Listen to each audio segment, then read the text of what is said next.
ආයුබෝවන් කියලා පිළිගන්න ඔයාලා හැමෝම. ඉතින් නම් ඉමල්ලි ඔයාලටත් එකතු වෙලා ඉන්නේ රත්මලාන වෘත්තීය තාක්ෂණ විශ්වවිද්‍යාලයේ අධ්‍යාපන විභාගයේ අයියලා අක්කලා විසින් සියත්‍රා වැඩසටහනට අනුබද්ධව මෙහෙයවනු ලබන අපස උසස් පෙළ ඉංජිනේරු තාක්ෂණ වේදයට අදාළ ප්‍රායෝගික පරීක්ෂණ මාලාවේ ගොඩනැගිලි තාක්ෂණ වේදයට අදාළ තවත් එක් ප්‍රායෝගික පරීක්ෂණයක් සමගයි. කොන්ක්‍රීට් අතලුවකට කම්බි බැඳීම. එහෙම නැත්නම් කම්බි බැඳීමේ ප්‍රැක්ටිකල් එක තමයි අද අපි කරන්න යන්නේ. ඔයාලට ඉතාමත් ලේසියෙන්ම කෙටි කාලයකින් ලකුණු ඔක්කොම ගන්න පුළුවන් ප්‍රශ්නයක් තමයි මේ කම්බි දලක් බැඳීමේ ප්‍රැක්ටිකල් එක කියන්නේ. අපි බලමු මේ වීඩියෝ එකේදී කොහොමද නිවැරදි පියවර වලට උණු ඔක්කොම ගන්න පුළුවන් විදියට කොහොමද මේ ප්‍රශ්නෙට අපි රෙඩි වෙන්නේ කියලා. දැන් ඔයාලට බලා ගන්න පුළුවන් අපි මේ ගැටලුවට තෝරගෙන තියෙන ප්‍රශ්නේ. මේක දැනට ඇවිල්ලා තියෙන සංකීර්ණ විදිහේ ආදර්ශ ප්‍රශ්නයක් තමයි අපි තෝරගත්තේ. ඔයාලා හොඳින් මේ ප්‍රශ්නේ කියව ගන්න. ඔයාලට පේනවා ඇති මේ ඔයාලට දීලා තියෙන ඩ්‍රෝවින් එකේ දිග අතර මිලිමීටර් 450කුත් පළල අතර මිලිමීටර් 350කුත් දීලා තියෙන ඩ්‍රෝවින් එකක් තමයි ඔයාලට දීලා තියෙන්නේ. මේකට තමයි අපි කම්බි දල හදන්න ඕනේ. සැලකිය යුතු කරුණු විදිහට අපිට දීලා තියෙනවා වැස්ම මිලිමීටර් 25ක් වෙන්න ඕනේ කියලා. නිවැරදි දිගින් සහ විස්කම්බයෙන් යුතු කම්බි තෝරා ගන්න ඕනේ කියලා ඒගොල්ලෝ කියලා තියෙනවා. කම්බි මුල්ල අංශක 90ක් පීඩන පරිදි ගැට යොදා සකස් කරන්න ඕනේ කියලා තියෙනවා. ඒ වගේම වැරගැන්නුම් ගැටවල ශක්තිමත් බව ඒගොල්ලෝ පරීක්ෂා කරනවා කියලා තියෙනවා.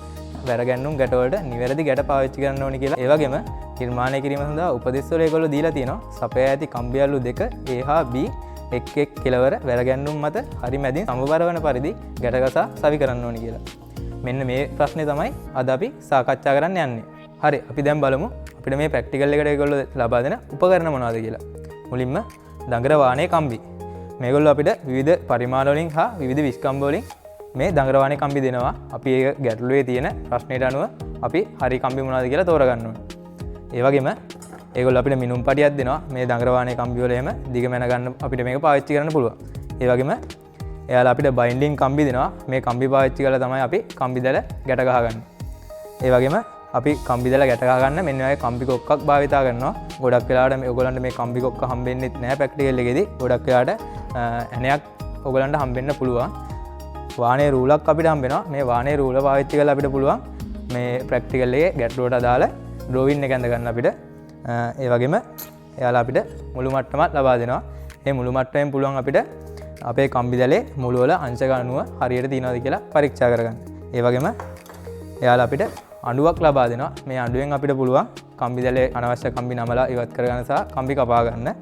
එයාලා අපිට කම්බි අල්ලු දෙකක් දෙනවා. මේක දෙකක් වෙන්නත් පුළුවන්, එකක් වෙන්නත් පුළුවන්. පේපරේ ගැටලුවේ ඔයගලන්ට එන විදියට මේක ඔයාලා කම්බි දැලට සම්බන්ධ කරගන්න ඕනේ. ඒ වගේම ඔයාලට මේ ආවරණ කැට දෙන්නත් පුළුවන්. එහෙම නැත්නම් වෙන කැට මොනවා හරි දෙන්නත් පුළුවන්. මේ ආවරණ කැට අපි පාවිච්චි කරන්නේ කොන්ක්‍රීට් එකයි කම්බි දැලේ පරතරය තියාගන්න. අපිට මේක පාවිච්චි කරපුවම මේ ප්‍රැක්ටිකල් එක ලේසියෙන් කරගන්න පුළුවන්. ඒ වගේම ඔයාලට අත්ආවරණ හම්බ වෙනවා. මේ ග්ලව්ස් දෙකක් අනිවාර්යෙන් මේ ප්‍රැක්ටිකල් එකට පාවිච්චි කරන්න. මොකද මේ ප්‍රැක්ටිකල් එකේදී අපිට අනතුරක් වෙන්න පුළුවන් ඉඩකඩ වැඩි වෙනවා. මේ ප්‍රැක්ටිකල් එකට අවශ්‍ය උපකරණ හඳුනා ගන්න අවසానයි. හරි අපි දැන් බලමු මේ ප්‍රැක්ටිකල් එක පියවරෙන් පියවර හරියට කරන්න කොහොමද කියලා. ඔයාලා පළවෙනියටම කරන්න ඕනේ ඔයාලා ගැටලුවේ දීලා තියෙන විදිහට මෙන්න මේ ඩ්‍රෝවින් එක ඔයාලගේ වැඩ මේසේ ඇඳ ගන්න ඕනේ. මේක හරියම පහසු වැඩක්. ඔයාලට පේනවා මේකේ දිග අතර මිලිමීටර් 450ක් අරගෙන මේක ඇඳ ගන්න පුළුවන්. ඒ වගේම පළල අතර මිලිමීටර් 350ක් අරගෙන මේ පැත්තට මේ වගේ සුදු කෝණාස්ත්‍රාකාරී විදිහට මේ කොටුව ගහ ගන්න පුළුවන්. ඊට පස්සේ අපිට ගැටලුවේ දීලා තියෙනවා වැස්ම මිලිමීටර් 25යි කියලා. අපි වටෙන්ම 25 ගානේ මාක් කරගෙන මෙන්න මේ වගේ ඇතුලේ තියෙන සුදු කෝණාස්ත්‍රය ඇඳ ගන්න ඕනේ.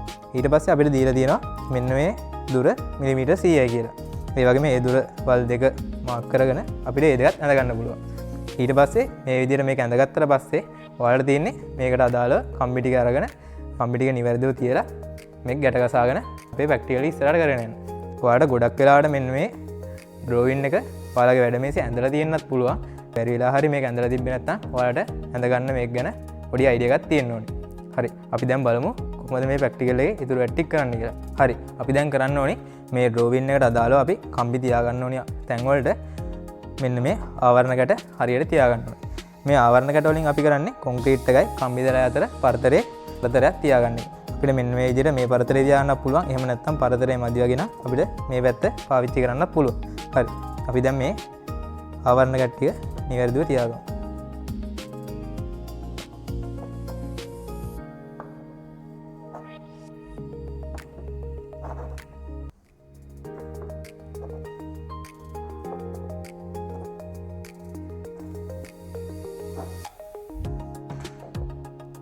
හරි. ඊට පස්සේ අපිට කරන්න තියෙන්නේ නිවැරදි වාණයේ කම්බි තෝරගන්න එක. අපිට කියලා තියෙන්නේ මිලිමීටර 450 වාණයේ කම්බි තමයි මේ පැත්තට ඕනේ කියලා. අපි බලමු මිලිමීටර 450ක් වෙන වාණයේ කම්බි කොයිවද කියලා.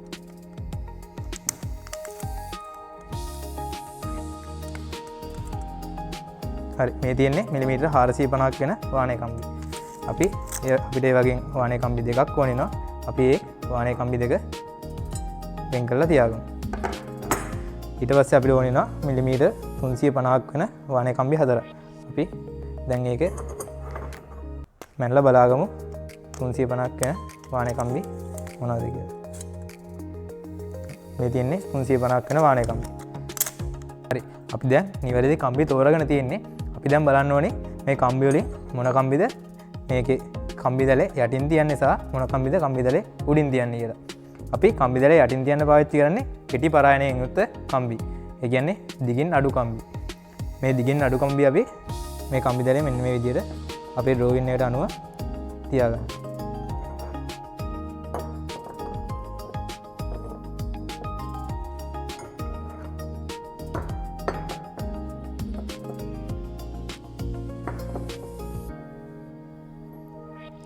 ඊට පස්සේ අපි කම්බි දැලේ උඩින් තියාගන්න ඕනි මේ දිග පරායනයෙන් යුක්ත කම්බි.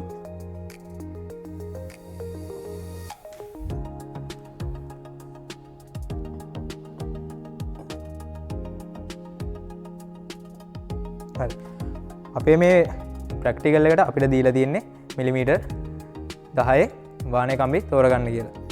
ඔයාලගේ ප්‍රැක්ටිකල් එකේදී ඔයාලට එක එක විස්කම්බ වලින් කම්බි තෝරගන්න ඉන්න පුළුවන්.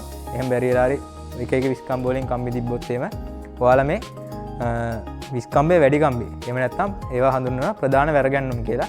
ඒ ප්‍රධාන වැරගැන්නුම් කම්බි දැලේ යටට දාගන්න ඕනි, යටින් තියාගන්න ඕනි. ඊට පස්සේ විස්කම්බේ අඩු කම්බි එහෙම නැත්නම් ඒවා හඳුන්වනවා විහිදුම් වැරගැන්නුම් කියලා. ඒවා කම්බි දැලේ උඩින් පිරෙන විදිහට තියාගන්න ඕනි. හරි, අපි දැන් බලමු මේ කම්බි දැල නිවැරදිව ගැට ගන්න කොහොමද කියලා. අපි ඒකට කලින් මුලින්ම මෙන්න වගේ ග්ලව්ස් දෙකක් පාවිච්චි කරන්න ඕනේ. මේ ග්ලව්ස් දෙක පාවිච්චි කරන අපිට මේ ප්‍රැක්ටිකල් එක කරද්දී මොකක් හරි අනතුරක් වෙන්න පුළුවන්. ඒකින්ද අපි මේ ග්ලව්ස් දෙක අනිවාර්යෙන් පාවිච්චි කරන්න ඕනේ.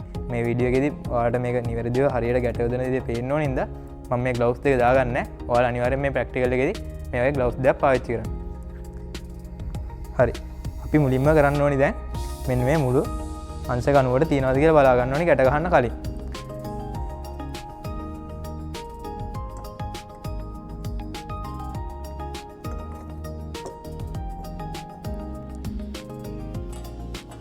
හරි, අපි දැන් මෙන්න මේ විදිහට බයින්ඩින් කම්බියක් අරගෙන මේක මෙන්න මේ විදිහට දෙකට නමලා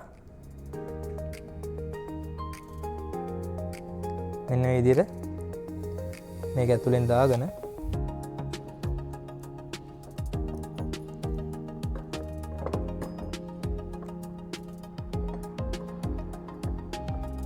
මෙන්න මේ විදිහට සකස් කරගන්නවා.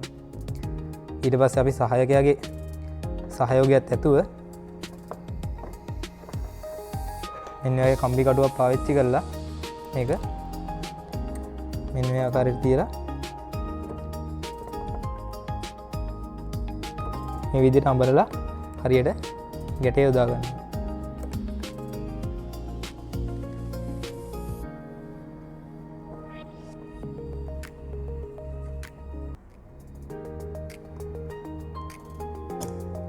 හරි,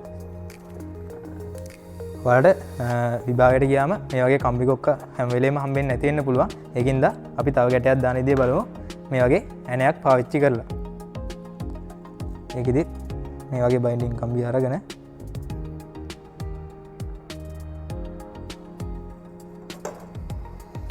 මේ මුල්ලාංශ කනුවටම හරියටම තියනවාද කියලා බලලා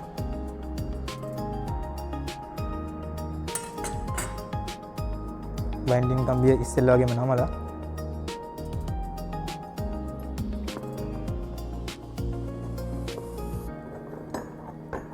මෙන්න මේ ආකාරයෙන් තියාගෙන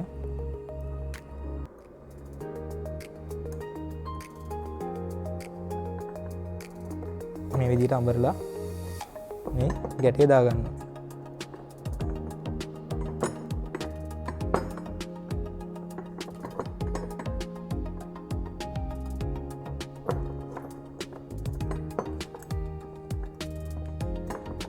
හරි මේ විදිහට ඔයාලට මේ මුළු අතරම මුලින්ම ගැට ගහගෙන ඊට පස්සේ මේ සම්පූර්ණ කම්බි දැල ශක්තිමත්ව ගැට ගහ ගන්න පුළුවන්. හරි අපි දැන් නිවැරදි ගැට යොදලා ශක්තිමත්ව අපේ කම්බි දැල ගැට ගන්න ඉවරයි. ඊළඟට අපිට කරන් තියෙන්නේ මෙන්න මේ විදිහට කම්බි උට්ට ඇවිල්ලා තියෙනවා. මේ වගේ කොන්ක්‍රීට් එකක් දාද්දි මේ වගේ කම්බි උට්ට ඇවිල්ලා තිබ්බොත් එහෙම අපිට අපේ කොන්ක්‍රීට් එක ඇතුළට මලකට කන්න පුළුවන්. ඒ වගේම කාට හරි මේවා වැදිලා අනතුරක් වෙන්න පුළුවන්. ඒකින්ද අපි මේ අඬුව පාවිච්චි කරලා ඒවා ටික ඇතුළට නමා ගන්නවා.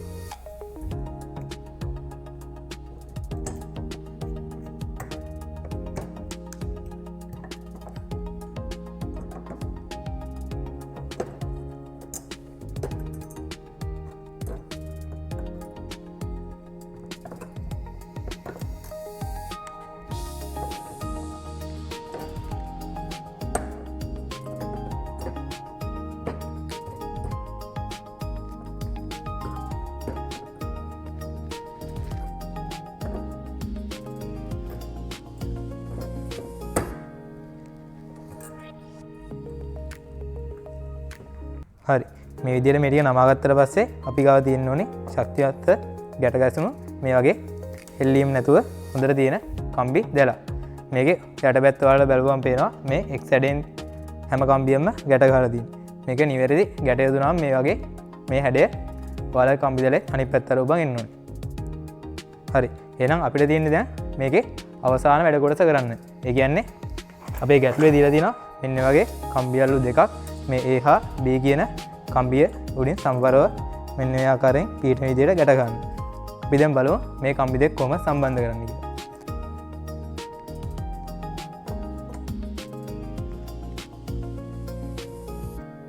නැවතත් අපි සුපුරුදු විදියටම මේ කම්බිය මේ විදියට නමලා අරගෙන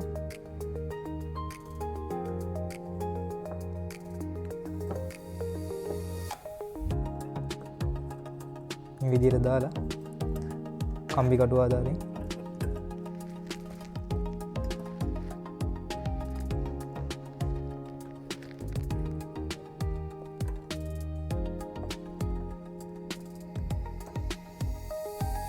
ඊට පස්සේ අනිත් පැත්තෙත් ඒ වගේම මේ විදියට තියාන කම්බි කටුව පාවිච්චි කරලා නිවැරදිව ගැටේ තද කරගන්න ඕනේ.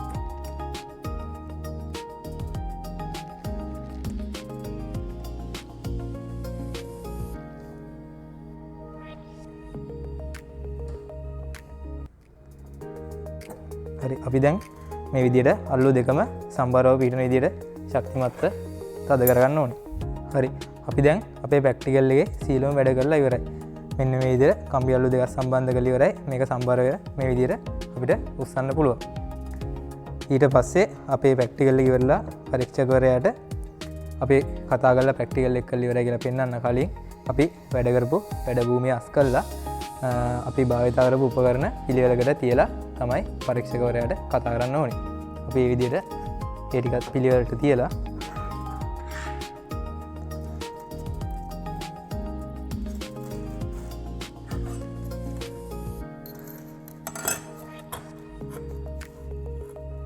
අපේ ප්‍රැක්ටිකල් එක මේ වගේ දේ අවසන් කරමු.